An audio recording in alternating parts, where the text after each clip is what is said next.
Parents sold our house when I turned 18, leaving me homeless. 10 years later, they lost everything. Mom show up crying for forgiveness. I laughed and shut the door. Hello, Reddit eyes plus here. Let me take you back to a time when I was 18, just a kid trying to figure out life. My parents, who'd always been more focused on their business than me, decided I was old enough to fend for myself and evicted me. They didn't help me move or even give me guidance, just a legal notice, as if I was some unwanted tenant. I ended up homeless, barely surviving the winter by pitching a tent in someone's backyard. I was bitter. Who wouldn't be? My parents threw me out like I was a burden they'd tolerated for too long. But karma, as they say, works in mysterious ways. By a stroke of luck, a neighbor found out about my situation and helped me get in touch with family members I hadn't seen since I was a baby. My grandparents, who were nothing like my parents, immediately swooped in to save me. They flew me out to live with them and showed me what real love and family support felt like. They helped me get on my feet, encouraged me to go to school, and eventually they sold me their home at a fraction of its value because they truly cared about my future. For a long time, I thrived, no thanks to my parents, who I hadn't spoken to in nearly a decade. They had their cushy business and lifestyle, and I had my freedom. But then, in 2024, everything changed. One day, after being away on business for a few weeks, I came home and saw a van parked in my driveway. A van with my parents' business logo on it. The dread hit me immediately, and sure enough, when I walked into my house, there they were, casually lounging around like they owned the place. They didn't apologize or explain.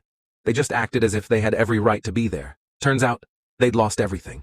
Their business had gone bankrupt, and they were left with nothing but that old van and some personal belongings. In their desperation, they had broken into my house to squat while I was away. The house that I bought. The house that they had thrown me out of years ago. It was infuriating, but also ironic. The very people who had shown me no mercy when I was down on my luck were now in the same position, and they expected me to just let them stay rent-free like they hadn't completely abandoned me. I tried to be reasonable, but they refused to leave, claiming they had squatters' rights and even making up some nonsense about a verbal rental agreement. It took months to get them legally evicted, and the whole time they guilted me, saying I was kicking out my own flesh and blood. I couldn't help but laugh at that.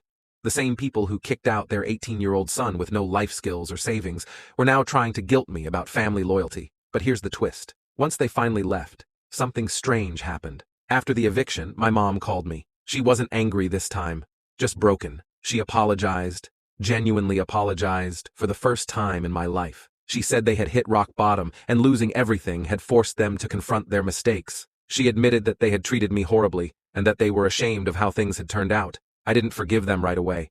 How could I, after everything? But over time, we started to mend things. It wasn't easy, and the relationship we have now isn't perfect. But I've seen something in them I never thought I'd see. Humility. They're living in a modest apartment now, far from the big house they once flaunted, and they've had to rebuild their lives from scratch. I don't think they'll ever fully understand the damage they did, but I've decided to let go of the anger. Life is too short to hold on to grudges, especially when those grudges keep you from moving forward. And in a strange, poetic way, their downfall was the beginning of our healing. So yeah, karma worked its magic. But in the end, it gave us something better than revenge. It gave us a second chance. Please like and subscribe to Reddit Eyes, plus for more stories.